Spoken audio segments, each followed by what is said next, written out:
Hello and welcome back to the European Legacy Masters. Now, that was something, right? Quite a marathon. 2 hours of Legacy in the quarterfinals, all the way to this. And now we are ready to jump into the semifinals, where people are still fighting for the title of the European Legacy Master. So, Luke, are you excited for this?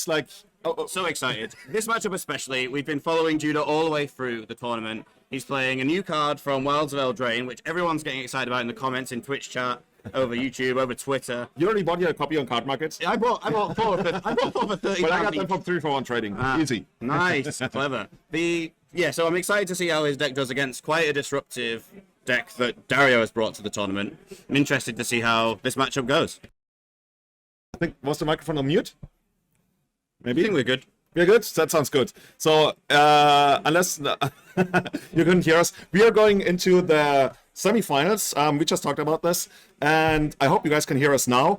We got Juda. Help me out with the last name. We got Frantisek Juda. Juda. Oh, yeah, perfect. Yeah. So, what I heard is this guy started playing Legacy 2 years ago, and he's been crushing ever since, crushing like nobody else almost in the format. Yeah, absolutely crushing in real life and on Magic Online. Quite the person. He's had a phenomenal record at the last ELM, which he qualified for, and as well at other ELM qualifier events in the run-up to this. Mm-hmm.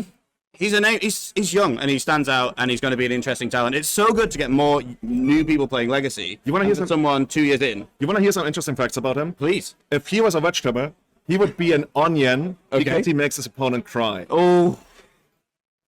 We call them dad jokes. Yeah, okay. I mean, that's what I came up to. And the second one is, you know what the biggest animal is that he could beat in a fight? I have no idea. He said a sheep. A sheep? I mean, really like a ram or something? Yeah, they get pretty big. I could see that, yeah.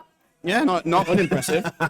Yeah, he's not a big guy, so I'd watch that. I trust him to be able to do that. Yeah, I trust him. Yeah. What about Dario? What's the biggest animal you think he could be? So the biggest animal Dario thinks he could beat is a cockroach. Oh. Well, at least he's honest. Yeah. And he would be a broccoli because he likes broccoli. I mean, that's not deep, but I can appreciate it. I like broccoli too. I like broccoli. I had broccoli on my pizza here in Bologna just yesterday. Yeah. We got some interesting answers for the other half of the bracket, but we will get to that in a moment. Matchup wise, what do you think about this mono black, we can't only call it Helm combo, right? It's a real mid-range deck. It happens to have a combo in there. Yeah, I think with the tutors as well, it's really interesting. A plus B combo has never been easier to assemble than in this really interesting mono black storm list. Well, we call it storm, right? But there's not too much storm. Yeah, well, there's no storm. It's so difficult. I was confused by that in the beginning. Yeah, they tried to make it work. So on the other side, a mainstay of the European Legacy scene, Dario Moreno on blue-black mid-range, blue-black scam, as we sometimes call it. That's like the boogeyman of the format, right? That's what everybody's gunning for. Absolutely. So it's actually hard for me to tell. I would think that Frantisek is probably. I always have a hard time, saying somebody's favored against one of the best decks in the format. But if he gets a ley line down, maybe. I could see that very much. I think the ley line's very powerful in this matchup, and we might see real life Thoughtseize bugs happen where Frantisek's opponent will be stripping his hand, but it's only A plus B.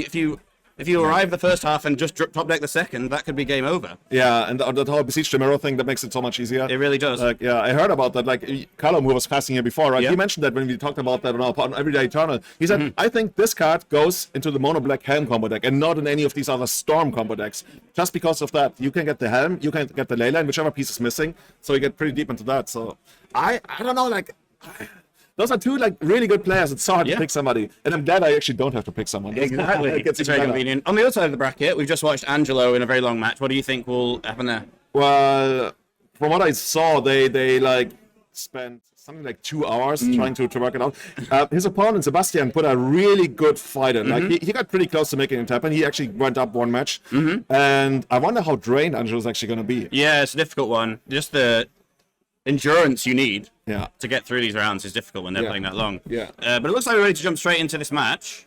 We'll update the title for you shortly. Once we're ready to go. Looks like people are still resolving mulligans over here. Yeah, I believe because Dario finished top of the Swiss, he will be going first. Oh. What are you looking at for an opening hand in this blue-black scam deck for Dario? Well, first of all, I'm looking not to see a leyline on the other side of the board. Well, so all of basically the best hands that Dario can present here, they depend on Frantisek not having the ley line. Right. Because all of a sudden, once that's in place, they only have something I want to say one. Oh, there's one Brazen Borrow in the main deck to take care of. Actually, let's think about this.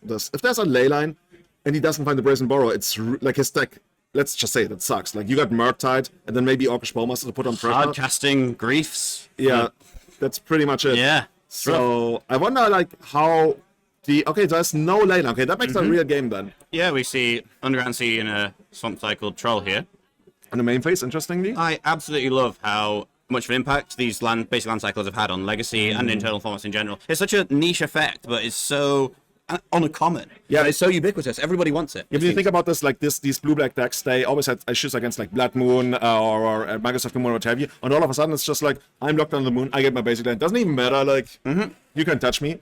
So yeah, colorless way to find your basic in blue-black is definitely powerful. And just passing the turn, Frantisek turn, like, when the Dark Ritual deck is capable of like super explosive starts, it's always like, you just pass the turn. Okay, we're setting probably up for something really exciting on the second turn. And we see a scam here from Dario, or the aforementioned Cycle Troll, Reanimate Troll. Pretty powerful. Difficult to block the troll. Yeah, effectively puts Frantisek on like a 3-point-something turn clock here. So we will see, like, this is not something that you race with a Saga that we see in hand over there. So what do you actually like? Do we have like proper removal spells that can fight here? Not really, right? No. Are we actually down to racing this? I think Shadow Spear can maybe help eventually. Oh, that's gonna be rough, like the turn 2 troll. Wow. And do we think there's any decent Karn targets? Should we get up to 4 mana quickly enough? Well, Ensnaring Bridge is the most likely one, right? Ensnaring Bridge, especially in the first game, is so hard to beat for those decks because they only have like one Brazen Borrower to get rid of that. Yeah, I think in general this blue-black deck's going to really struggle. It's one Brazen Borrower in the main, one in the side. Then again, we're talking about a 7-mana player, right? Like Yeah. Karn into Bridge eventually. Well, we did talk about how explosive Frantisek starts can be. We'll yet to see an interesting... Honestly, now that I think about it, the most likely path to victory would probably be something like a Leyline Helm thingy, but then you need to... That sounds like 9 mana altogether. So there's going to be a lot of Dark Rituals in Frantisek's future if he wants to win this game still. Yeah, I agree. And it looks like it's just an Urza Saga go, potentially, here. I also really appreciate that beautiful snow-covered swamp that we see here.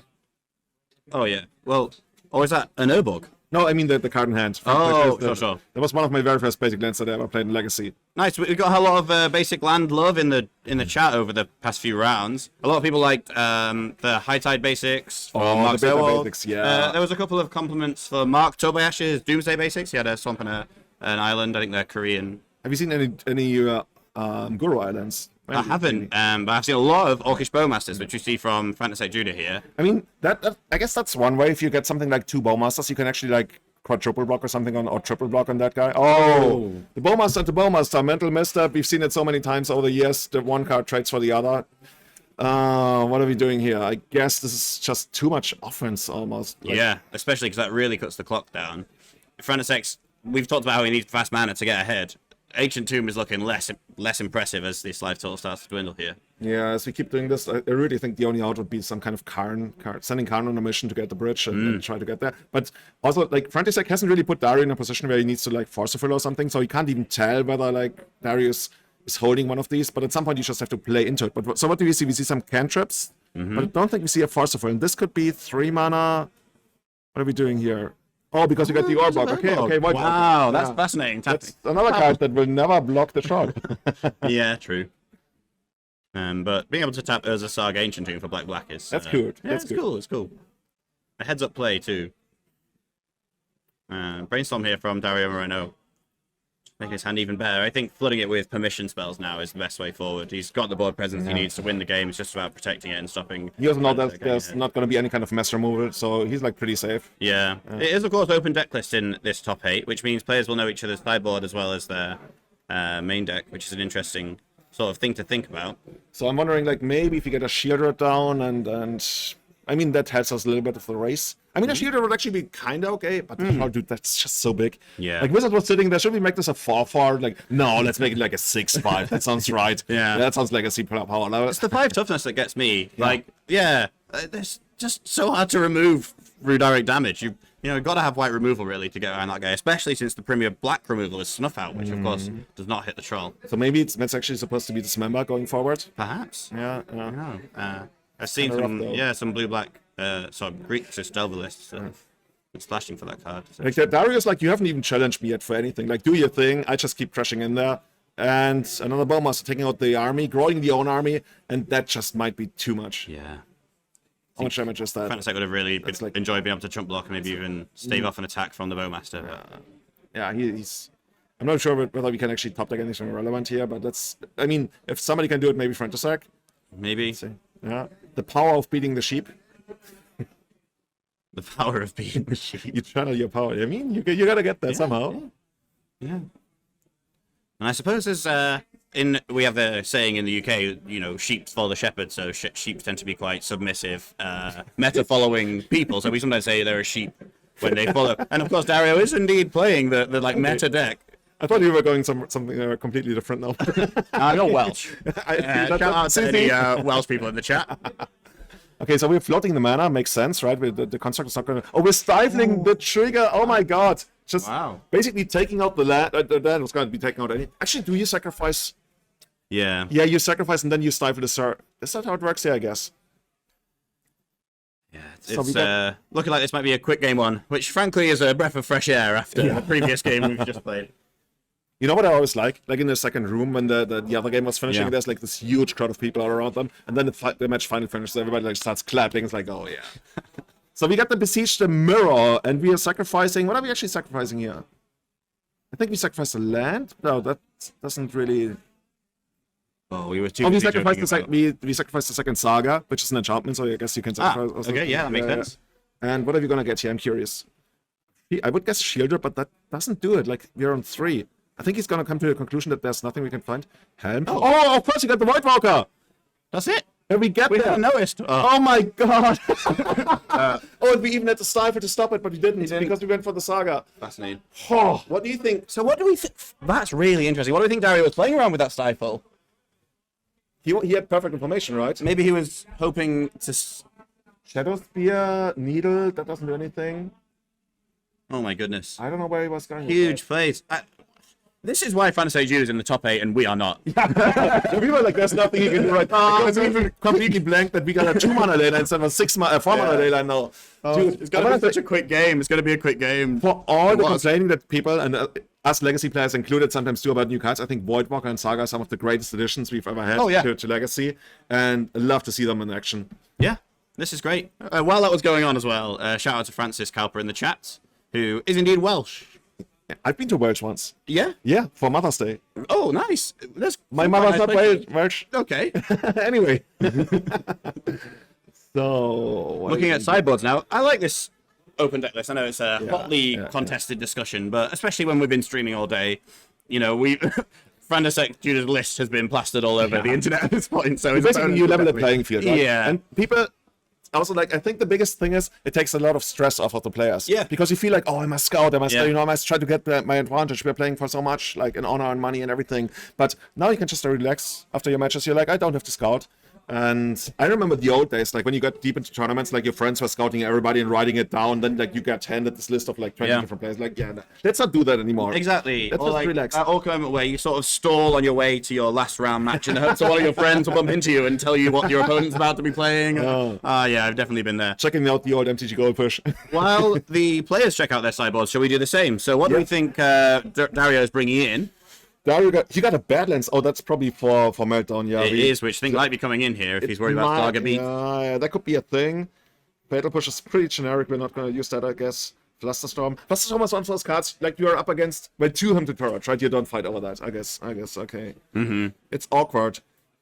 There's a bunch of cards that you wouldn't mind Flusterstorming, for example, like a Thoughtseize, but do you really want Flusterstorm against this deck? You don't. So let's say maybe the Meltdowns, Surgicals, I don't think so. Probably the second Brazen Borrower. I'm looking down the list. Yeah. And there's potential for this Palantir of Orthanc. It did a lot of good work in the previous round. And if he expects to nickel and dime over a few turns, being able to push his advantage with that card might be powerful. I like that quite a lot. What is that? Force of Negation. Palantir. Oh, dude, I've been so impressed by Palantir.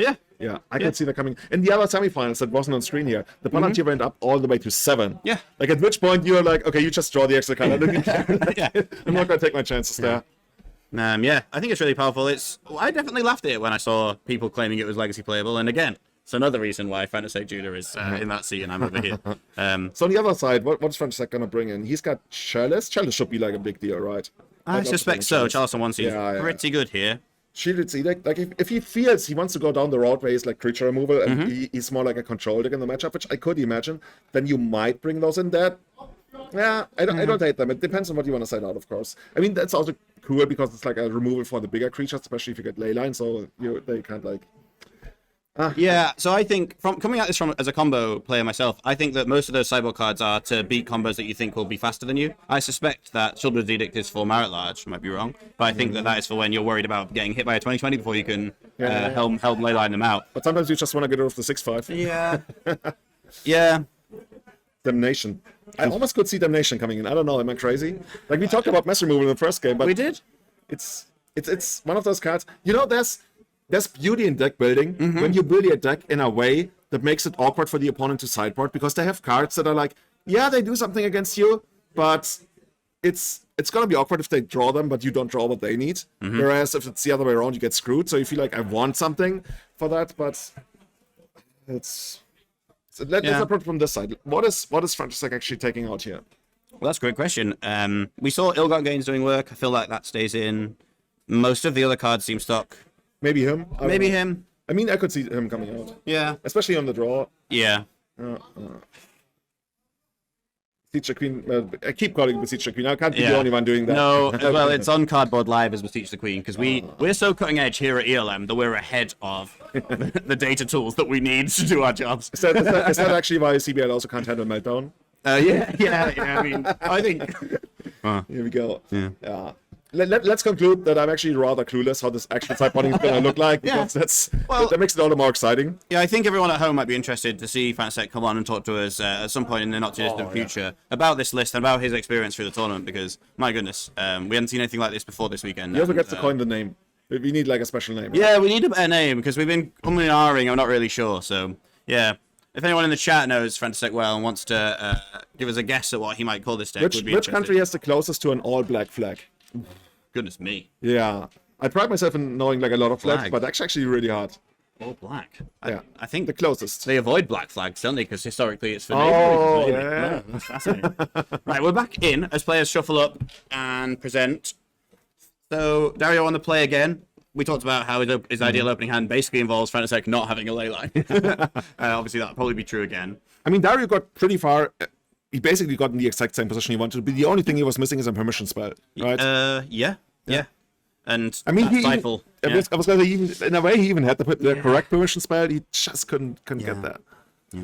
I do think that Dario was playing this because he thought he was going to win. Like well, maybe that's just from our perspective in the booth, but I think, How did Frantisek actually get to so much mana? Was that a ritual wolf? Maybe. I think that he floated mana off the he had the and ancient tomb. That's perhaps, and then an ancient tomb, and that's perhaps what we were. So Polluted Delta for a ponder here. That's what you love to see, right? Well, Island Ponder keep. There'll be a lot of Bosch and Roll fans in the chat, I'm sure. I'm just saying, whenever I'm on the other side of the board and they crack the fetch on the first turn and they want to play something, I feel like, oh, please don't let it be a Delver. I mean, right now, not of a concern. Yeah. But historically, whenever I see the Ponder, it was just like a huge problem gun from my shoulder. Absolutely. That being said, Dario working to craft a game plan to beat Juda's initial onslaught and hopefully win in the medium to long term is scary too. I think, Looks like he actually, is there a fatter push in his hand? He might have brought. Actually, I can't imagine. Maybe. It's difficult to tell from this angle. It could also be a Children's Edict, actually. It might as well be Ancestor Recall. Like, there's so many reprints we don't even know. Yeah, goodness me. But looks like he's taking a while on the Ponder. We're in the top 8 now. We've got good players. Is the shuffle off the Ponder a good sign or a bad sign from your side? Well, it depends on which player you're rooting for, right? You don't ever really want to shuffle your Ponders. Yeah, that's true. Okay, Thoughtseize from... There's a fatal push, I'm pretty sure. There's a Grief. There's a Brainstorm, Force. Beautiful Swamp by Frantisek once again. I'll be interested to see what he takes because it'll depend. We'll learn a lot about his hand based on what he takes. If he takes the Force, he's going for a quick line which requires casting one spell he hasn't got a lot of redundancy for. But I can also see, again, the combo player in me is interested to take Brainstorm here. Slow down Dario's development, get a good idea for what exactly he has, and then use... Let Dario grief you and then use what Dario does. The interesting thing is, whenever you take Brainstorm, you're basically trading off some kind of extra value, not value, but extra kind of quality that you can take from the end in exchange for be having a little bit more certainty in crafting your game plan. So I'm That's curious exactly what what he's going to do. Frantisek does. Yeah. Is he writes down the rest of the By hand. the way, interesting, Dario did not turn one grief, Frantisek, even though he could have with the pitched fatal storm, fatal push. Maybe he values having a... Yeah. I think he likes having it for a potential Voidwalker. Like, Voidwalker could really, like, stop him in many different ways. Yeah. I don't think I should got a good look at, Dario's... Oh, well. Yeah. There's the grief. I suppose now This is actually so nice for us casters, because now we also have perfect information here. So we got another land, a Saga, a Helm that stayed in the Besieged, the Mirror, Bowmasters, and I guess on the very left, that's Shieldred's Edict? I believe so. Yeah. Okay. So I guess this is going to be a Saga game for a while, unless Dario has the Wasteland for it, but we haven't seen that in his hand, so... We are still quite far away from ever casting Besiege the Queen. It's so awkward, right? When you know your opponent has the Bowmaster, you don't really want to be the first one to get down your own Bowmasters. You're exactly right. Dario eventually finds one. Actually, I'm almost scared for Dario. Like, his hand doesn't really do anything. Yeah. I think taking the Brainstorm was really good there. Heads up play from Frantisek. One of the things that... The way this game has panned out, I wonder if Dario had the Force from the beginning, or if he picked that up after the Ponder. Is that a Meltdown? Oh, no, it's... Yes, Yeah, it is a Okay. Meltdown. Okay. So we'll see. And we're just running this guy out for extra damage. Okay. And it's being fatal pushed. As it happens. I mean, that's another reason to bring in the Fatal Push, right? That's another card you really want to fight over. Yeah, it does kill Saga tokens, of course, which are a lot bigger than the average creature fatal push kills. Okay, we see a Helm in Frantisek's hand.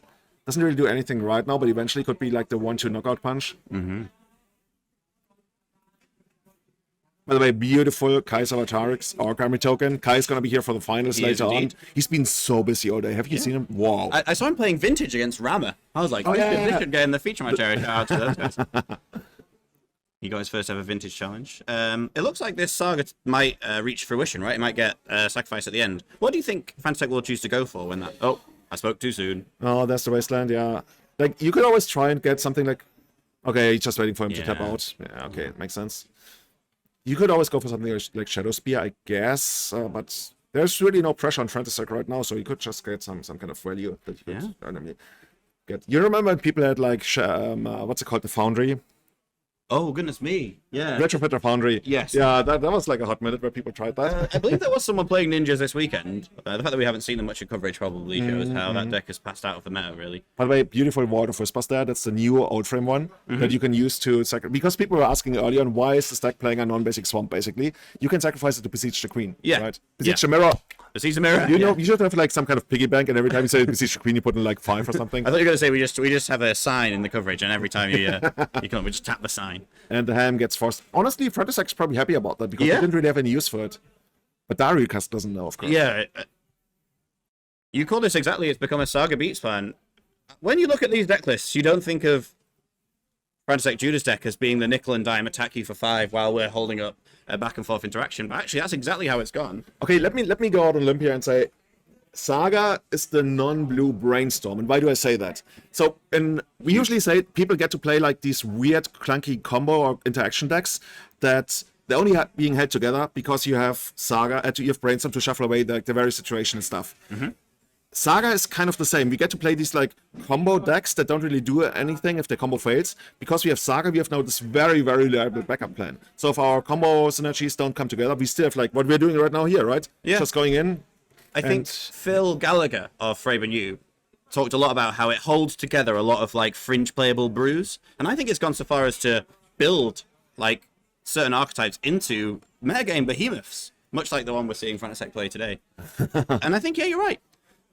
You know, we're not far off most legacy decks being 4 Saga decks, 4 Brainstorm decks, or 4 Ancient Tomb decks. And in many cases, the Saga decks are also 4 Ancient Tomb decks. It's a winning combination. So I guess they're trading now. So I give you my Force of Will if you give me that Helm now. Okay, trade declined, pass the turn.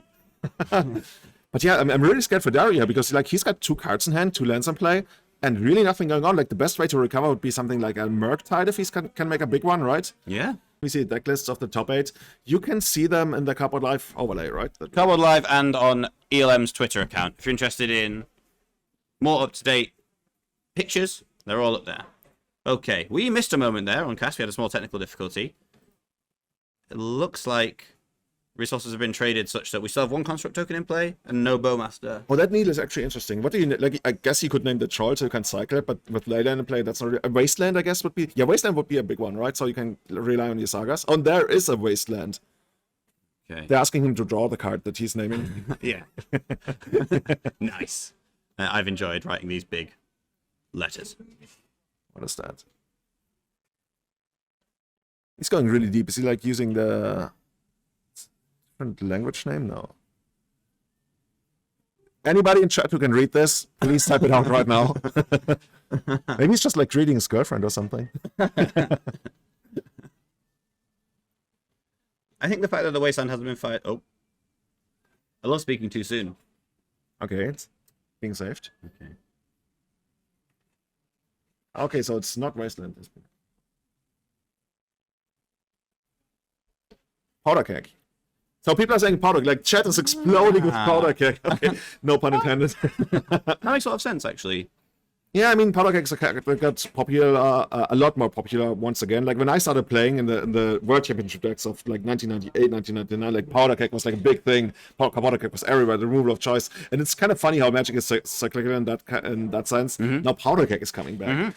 Loving it, loving it. Powder keg, of course, slightly quicker than Ratchet Bomb, I guess, if you want to activate on 1. And we don't very rarely get up high. Isn't even all that much quicker?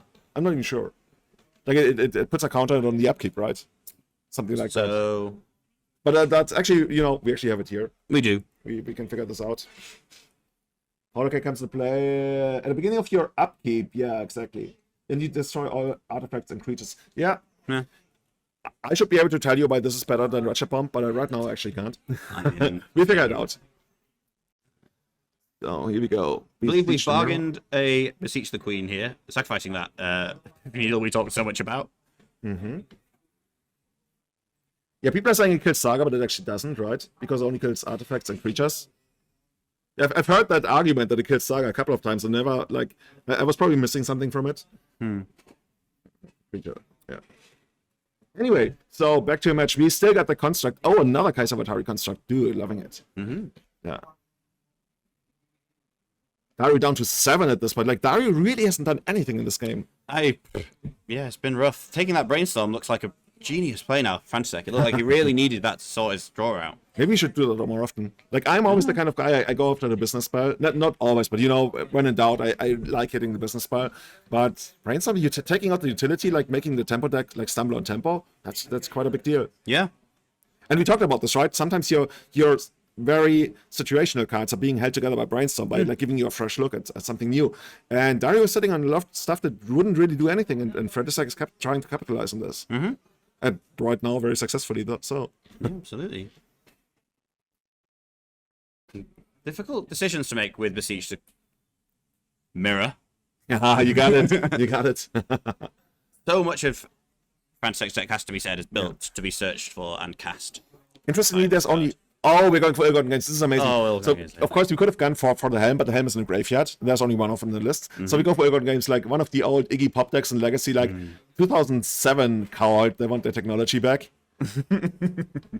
Yeah. Earlier today, we saw no one Frantisek use suspects the Spanish Inquisition. That's what we used to say when this happened. Oh, but we do actually know this. And he has the days. He just points at the table and pays. That's all. I want the superpower. Just drawing mana from nowhere. Yeah, and this is like triple demonic tutor for a graveyard, something like that. Yeah.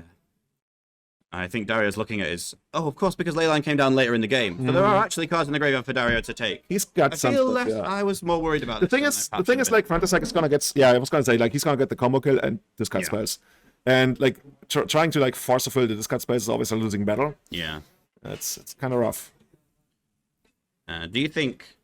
Has Dario got an opportunity to take Grief here or not? I actually don't remember how early in the game that Grief was scammed. I think he should be able to get a Grief there. It might not be a second black card. Or I might be mistaken. This is really interesting how... I think you still... If there's a Grief, you still take it. Because, like, being able to top deck a black card if you don't have one, and being able to take away the Helm once again, that's a big deal. Because then you really don't have to worry about the Helm anymore. Unless there's, like, one Disciple and you get Karn. Okay, that's, like, very far down the road. I really like cards like this because you feel it's really high agency. The cards are really important to how the resolution of these individual cards are really important to how the game's going to play out. I really like that here we've just had to pause and totally rethink how the game's gone based purely on one card. Did we just put our entire graveyard into hand? Oh no. Okay, so there's cards going back into the graveyard again. When you think about it, the Ill-Gotten Gains, in a way, it's almost like a graveyard removal spell, because all of a sudden Dario's graveyard is a lot smaller. So once we top deck Murktide Region, we might not be able to cast it I anymore. hadn't thought of that. That's also true. I think that's an underrated option because life totals aren't looking good for Dario, really, are they? Not at all. And he's of course not playing Shadow, which we've seen some lists, haven't we? Oh yeah, people are asking like which player is supposed to pick first. Yeah, it's the active player who picks first, and then the non-active player. Yeah.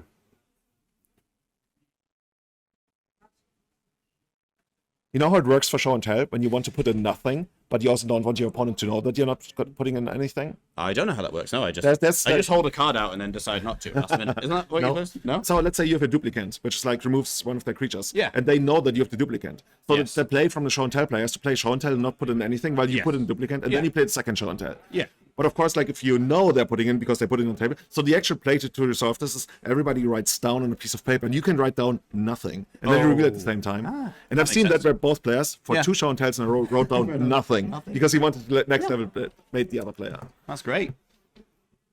Okay, so back to Dario, who's got a ponder. Like Dario should have a little bit of action now after resolving the ill-gotten gains, and he's not shuffling the ponder. He's getting the reanimate. Oh, is there any... I guess if the grief is in the graveyard, you can reanimate the grief. Are we doing that? Are we taking over the Helm a second time? There it is! So, oh my goodness. Does put Dario to 3. Is a low life total. He can try to work from there at least. Sure he must take the Helm, yeah. Yeah.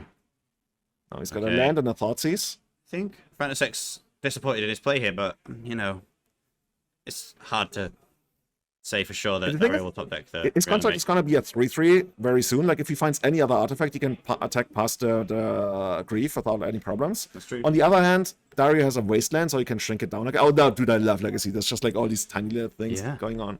So much back and forth. Oh, Saurus Ransom. I bet Dario would have loved to have that. But the Fatal Push also helping him out. If he This is a tough choice for Frantisek again here, because do you want to win the long game, take the...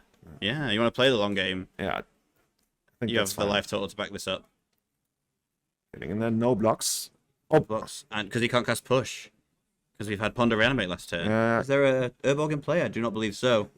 No. But he could have wastelanded and blocked or something. But, I mean, he could have straight up just traded, right? He decides not to, because I guess he wants to... Oh, yeah, he knows he has the push, right? So he doesn't have to worry about the construct. And now he wants to go on the offense. And Frantisek is also like 3 swings and 1 point of damage away from dying. Yeah, but there's some discussion of if he doesn't block here.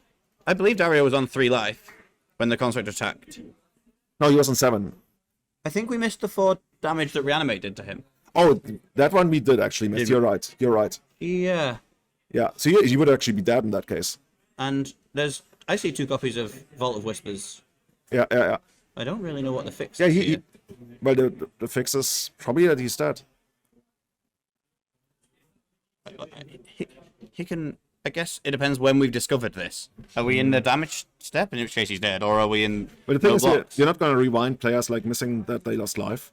Because that will give them like a huge... Like, imagine, like, you say, oh, I forgot that I lost life, and then you rewind. Absolutely. Like, that's that's table, table magic. Definitely Dario is not doing this on purpose, right? So, okay, he's going to be allowed to block. Yeah, one of the judges actually explained to us earlier, in situations where something is like discovered immediately and you don't get any extra information from this, you're allowed like a takeback if it's like in the moment. Right. So there's like nothing Dario gained from this in a sense. Yeah, not at all. I think... Yeah, and I guess both players are improperly representing life totals. It's not... Yeah, I think that's also a big part of it. Yeah. That's true. Okay. Believe we resolved that with a block. As we needed to, yeah. Yeah. Okay, and now Frantisek's happy to, like, basically... I was going to say draw a saga. Oh, we find this one. A 3/2 with Shadow. I mean, we do have the fail push. Yeah. Okay. That's a forced trade. Yeah. What are we seeing on the other side? I'm on the edge of my seat. I really am. That ill-gotten gains really changed the game. Dude, that card is so much fun, seriously. Really fun. Yeah. I want to see more of that in the future. Yeah, me too. So yeah, both players basically top decking to find something that does something. Shadow Spear, not really. I mean, technically you could find like Karn animated and crush in. This is where the brainstorms and ponders of Dario's blue-black scam deck really come into their own. Yeah, there's a brainstorm, there's a fetch land. I think I saw a bad land. Yeah, I think he's drawn the bad lands he bought. Yeah. At some point, we're getting to a point like, do you want to crack your fetchland and beat that to like two Bowmasters or something? But I think you gotta try that, especially if you have like crap on top of your deck. Yeah. And it looks like Dario's thinking about doing just that, putting back that Badlands, keeping a fetch land. Dude, I'm having so much fun. I'd rather see a third game, but like I'm not biased for any player at that point. Me too. Even after that massive long game, I'm really into another one. Yeah, we jumped forward in time a little bit. Yeah, fetchland is down. Brainstorm is being resolved. You got the fetchland there. He's probably going to fetch on his own upkeep, I would guess. Yeah. And Frantisek trying to find... that's the shielded Edict. I guess that's going to stop Dario's offense for a little while. Second ley line.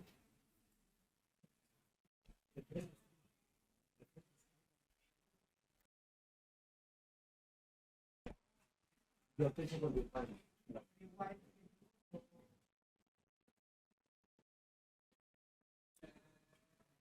we're resolving this fetch land now and getting that bad land, so we've left on top. Yeah, you probably put it on top of the brainstorm there.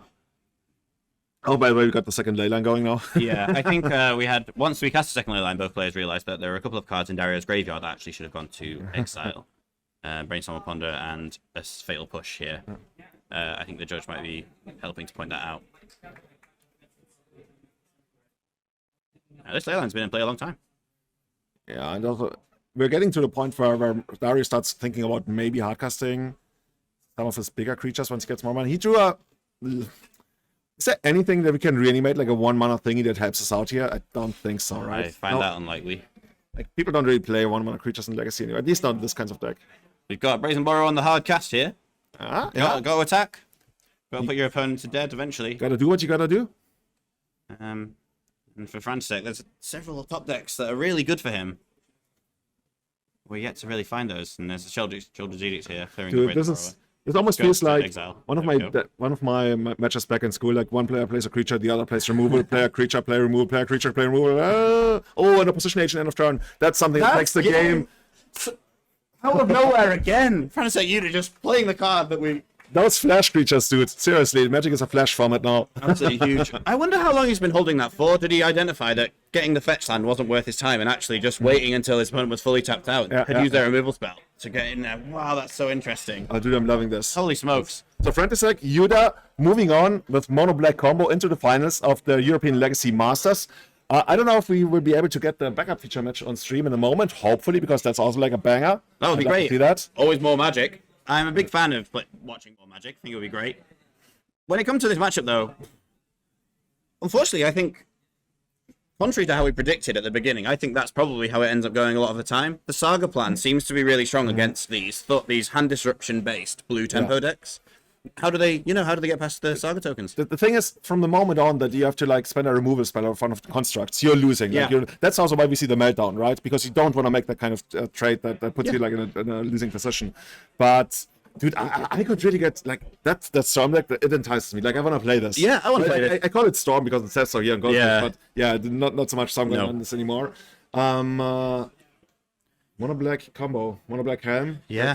We really need to get Frantisek in here. I know you guys in the chat will be wanting that too. Oh, yeah. I was also told that he was he wanted to play something completely different. And then he learned that Besiege the Mirror is actually going to be legal here. Yeah. Right? Like yesterday was the very first day that this card was legal in Legacy. So he was like, okay, let's get 4 copies, and if I can find them, I'm going to play this. And look how far he made it. Yeah, and his copies are real as well. He was talking to me earlier on about how he works for a shop in his local town in his part-time. It's not a shop, they're trading. And he was like, I want 4. Let's open packs and bags and bags until we get 4. So you say, like, for tax purposes, it's not a shop, it's just like I think they drive and trade and stuff. But loving it. But yeah, he seems like a really nice chap, and I we wish him all the best as he goes into this final, which is really exciting. As for Dario, what a good run. He's been on the feature match area a couple of times. I believe he had to knock out his countryman in his win and in. Is it? I believe so. I think they were both Spanish, or at least Spanish and Portuguese, both barbarian. Yeah. I think, it's like such a shame to get this far and not quite be named the European Legacy. I mean, you can always try again next year, right? You can always try again next year. Like last year, or this season, we had almost 100 qualifiers over 21 countries. Yeah. Did you play in one? I played in several, yeah, and I ran my first ever Legacy tournament. And you didn't win that? I did not win it, no. I did. You gotta learn. I was playing Storm, actually, and it was good fun. I really recommend anyone out there, talk to your rep, see if you get a qualifier and you can run it yourself. Get some friends, make it proxy friendly. It's super easy. You can manage a lot of this through, actually, your podcast co-host, my friend Helm, he wrote up a really good description on exactly how to get involved and do this yourself. It's really straightforward. I was pleasantly surprised at how easy it was, frankly. I had some friends help me out, but really, it was just get a venue, get some friends. I mean, these days also like with all the tools that are presented online that you can use, like it's so easy. Yeah. I wonder how they did it like back in the Middle Ages when they ran legacy tournaments. I don't know. It's something different. Yeah. But yeah, I'm excited. Still not sure whether we're gonna get a backup feature match. That one should be. Actually, I wrote it down here. We got Bruno and Grix Esteva against Angelo. Oh, Angelo is not done yet, right? Oh. Angelo's playing like his 4-color control deck. I bet he's not done. We can look forward to seeing some of that. By the way, Angelo told me if he was a vegetable, Okay. he was gonna be wasabi. Wasabi. Yeah, I mean it's pretty strong. Isn't right? wasabi? It's horseradish. It's like a root, isn't it? Oh, you cannot call it horseradish. Oh. That's the fake one you get in Europe, right? So I was told like the real wasabi that you get like in Japan, Yeah. it's only fresh for like I don't know 20 minutes. I think I've heard this So as if well, you- actually. like what we get in Europe is like horseradish Yeah. with like green dye in it. Right. It's like Well, wasabi. yeah, I think I quite enjoy So that. he's the real deal. That's what he's saying. Yeah, right? he clearly is. Yeah. And the biggest animal he could beat is a cat. Smaller than a sheep. Lions are cats. Easier or more difficult to kill than a sheep? I'm not even sure if you're looking to kill the cat. No, but just like pin it down or something. Yeah, pin it down. Yeah, you're probably right. Peter, don't come after us. So on the other side, Bruno from Braga in Portugal, one of the big legacy apps in Portugal. I've just been there, amazing. Right, not Braga, but Portugal. He would be a chili pepper because he likes spice. Good answer, but technically a fruit, Yeah, well, I believe. I bet. Yeah, you sound right. And his animal. He was pretty confident that he would be a fully grown panda bear. Well, they're really big, so he's gone for big. And as big animals go, they're relatively docile. Yeah, but like if you have to go for it, could you really take on a panda bear? I know their reputation, right? What are the wind conditions? Under what conditions are you considering? Yeah, see, I was wondering about that. Yeah. So for me, in my cinematic Julian panda beating universe, Yeah. could you wrestle it and put it in a cage and close the cage? Okay. That's a good question. I've seen those silly videos of zookeepers handling pandas, and it always looks really fun. Okay, they're baiting them with food, though. That is true, Yeah, that is you true. got other food. So yeah, panda bear, very ambitious. I like that. I like that. Yeah. So the panda bear beating man against the cat beating man. Yeah. Chili pepper versus wasabi too. So for Spicy. you, The spicy mirror. what is the biggest animal you could beat? I think cows actually. Dude, that was my answer. No way! I asked my little niece, she's 6 years old. She said, look at me. What do you think your uncle could beat in a fight? She was really seriously considering Yeah. all the. She knows so many animals. Okay. She knows animals I don't know. Yeah. And I thought she makes them up like, no, you can't. It's like, oh yeah, sure. No, she says I could beat a cow. I'm pretty proud. Like my uncle could beat a cow. I think I could. Yeah, Like they could coax a cow into a cage. Oh Probably. yeah, okay, no. Like on Oh Valve. yeah, that doesn't work. Okay. Okay. So I need to find a new category. Yeah. That's clear cheating. Yeah, I right? think that is probably cheating. Yeah. And when it comes to vegetables, I'm a big carrot fan, and I'm wearing an orange shirt, so I'm going to go with a carrot. But I was gonna go with a broccoli because Okay. if you know how to handle it, you can have a lot of fun with it. Okay, I like It's a that. little bit cheesy, I know. Yeah. Anyways, so you said you're playing Storm in Legacy. Was I it am just like playing a one-off Storm. thing, or is it like your deck? I still think that Paradise Lost, soon to be coming to Magic Online, is really powerful, but like not fully tested. And I've been pushing that card to see if it's sort of So in Tournament some kind viable. of like ad nauseam tendrils. nauseum tendrils. So you go like fully back mana bite like Sultai. Yes, Sultai. Okay. Don't need the green. I don't need the red for Burning Wish. Playing tendrils in the main, and an A for Progenitor Ooze. Okay. Yeah, I think the card is quite powerful. I've heard lots of people talk about it in a fair shell where you're picking up lots of lands and a few brainstorms. I've heard about people, end stepping it. But I found it to be, quite potent in those storm decks. When it's good, it feels like you're playing Yorgwill in Legacy. Yeah, And when pretty it's much. bad, you're just like picking up a Thought Season, a Ponder, and an LED, or to try and go off again a couple of turns time. I think that deck's pretty sweet. I know that you've been playing a lot of Painter lately. Yeah. Anything else that's on your radar for the next one of these? for me, I'm playing a pretty standard build right now. Like, online we tried Bowmasters, we tried Karn. I think a lot of people love Karn. I respect it. For tomorrow, for the Four Seasons main event, I'm going back to a pretty much mono red list. I got the Chaos Defiler, like everybody's favorite card that's not on Magic Online yet. Yep. I know some people splash white for Swords Plowshares. Yep. We played a couple of games yesterday, and it was really impressive. I'm just not there yet to make that like on short notice, and everybody's scared of the blue-black scale matchup. I mean, there's many ways to go about it. Like, I want to play a couple of Insane Bridges, which is like very hard for them to deal with. On the other hand, it's like a horrible card in so many other matchups. Yeah. I mean, if it was that easy, then I'm like, oh, this is how you do it, and that's how you win the tournament. I wouldn't be sitting here. I would like play for the finals over there. So I'm looking forward to playing tomorrow. I'm going to play some Moon Stompy in a side event because I think that's slightly less mentally taxing deck, and I expect, as we've just seen, I couldn't do a Kadai. After a day of streaming and casting, it's been absolutely loads of fun. Yeah, thanks for joining us again, Julian. And I know Four Seasons were really happy to have a bunch of us that have jumped in. Four Seasons is just amazing when you think about it. How many people are involved in like Four Seasons, ELM? Like, even like if you count the judges, I guess it gets even more. Like not counting the judges, let's say. Not that we're discounting them, but there are so many. That's a good question. It would be a difficult place to start with Four Seasons, I suppose. So ELM, there's Tom Dodeka and Niccolo Cavoni, who you will have seen around and about if you're here this weekend. And we'll recognise from interviews and things. Those are the co-chairs. They stand above the rest. Sahar has a role mostly doing communication and promotion. She also deals with all the sponsors and a lot of the money side of things. And then there's a few of us. I have a small role managing the Discord, helping communicate to players. And then once we sort of got out of the way with the 4 or 5 administrative leads, like heads that take charge and have big responsibilities, then we trickle straight down to a large pool of reps between 1 to sometimes 3 in each like legacy playing country. And so there's probably like 35 additional people. So that's, nearly 40 of us. But a large part of that is, I think it's really important that every community is represented and is running their own tournaments for their own friends and so countrymen. We talked about this earlier, right? There's 21 countries represented in the ELM. If you are in a country that's not represented in the ELM, like we are talking to you, like Faroe Islands or what have you, just... Whom do you contact? Like one of the chairs? Yeah, absolutely. Find us on Twitter, find us on the internet. We had a new Irish rep, actually. I saw that I was chatting with some of the people in the chat earlier on. A new Irish rep joined us recently. We've sort of struggled to get a foothold in Ireland. We're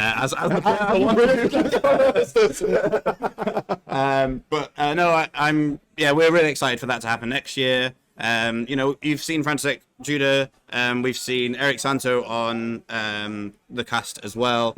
These are people that come from small communities in countries not necessarily known for a prolific legacy playing scene. And yet they're here, consistently doing very well at ELM, playing large tournaments around. And that's largely because of the organization we have and the representation they have within ELM. And I love this all is built like on a grassroots movement, right? Like you hand it off to the local reps and you're like, okay, you make this work for your country. And then we get so many people coming in from all over Europe. I keep going back to like all these like cheesy phrases and ideas, but it really makes me feel like warm inside to just like know that we got this huge network by now. Yeah. After only travel, like I say we, like I'm only involved like a very tangentially. Yeah. But as a community, that we have this network in Europe, and that's only ever keeping growing. I've met so many wonderful people. Through ELM, and I just think that's really great, and I encourage other people to do it too. I tend to find legacy players pretty stand-up people that you can have a good conversation with, and even if you don't have everything in common with them, we can all play the same game of Magic and have terrible hot takes. And and if it comes to it, we can always just ask each other what the biggest animal we think we could be in a fight would be. I still have to think about that category, how to classify that. And then I suppose we should talk a little bit about Four Seasons. Four Seasons are wonderful. They've been phenomenal to us. They're really, really friendly all through the day. There's a whole bunch of people that help make this happen, and we should be thanking them all by name. I'm sure Nicola will come on and help us with that. Yeah, we definitely get into that, Nicola, because how long has Four Seasons been going on for? Like I want to say like 6 years or something like that. Yeah. And obviously Four Seasons across 4 tournaments across 4 seasons every year here in this wonderful venue in Bologna, which is fantastic for exactly this Bologna Magic event. Great. And if you've never been to Bologna, you come here. And if you've been to Bologna, you also come here. Like there's literally no excuse. Last 4 seasons, one of our reps from Germany, Benedict Gruber, he rode a bike across the Alps to come here. Yeah. Like What is this? We should give him a buy in the first round or something, because it's crazy. A special medal. Yeah, it's really cool to see new and upcoming players here, and really, really good players too. Obviously, Mengucci featured in ELM and other big Four Seasons tournaments, but last time, one of the times we came here, Sahar and I hadn't got a partner for the team trios, and we sort of tweeted it out, and a few Italians responded to us, and someone sort of passed it on to Mengu, and Mengu said, we'll sort it out for you. And we got to the trios event, and we'd actually bought stupid outfits. So we handed our stupid outfit to the Italian chap who was set to join us. He was playing the modern seat. He was really nice the whole time, played loads of modern with us, carried us, and we went like 4-2 as a team, but me and Sahar were like 3-3, and he was 5-1. We had a really nice time. We said goodbye to him, and then... So 3 months later, he turns up on top 8 of the Pro Tour. It was Marco Del Pivo. Oh, that was him? Yeah. I love how you build up the story. And was he still wearing that stupid outfit? How stupid are we talking? So it was around the release of What was it? Streets of New Capenna. The worrying thing is it was not far off this. It was around the Streets of New Capenna release, and we were dressed as legitimate businessmen. Oh, the card. Yeah. So we just all wore shirt and tie, which you might have noticed I'm sweating here. I'm sure you're the same. It's quite hot here, and the shirt and tie did not last that long. Yeah. They were very, very warm. Yeah. It was lots of fun. But it's you know what's good? We're playing very late into the night, so it's like cooling down quite a lot. It is. Yeah. And we had a lovely breathe of fresh air, a gust from. You know what we should do? We should maybe get somebody to install some kind of fan over here. Oh, you could have like my waving hair in the wind. Like you do commentary with that. Like that would be amazing. That would be great. That would be great. That would be great. Yeah. It looks like we're getting ready for a bit of a change over here shortly. A break first. Yeah, we're gonna do like a couple of minutes break. Yeah, we'll be going take a drink, and then we'll be ready for the finals with Kaiser, Vatari, and me. So stay tuned. We'll be right back.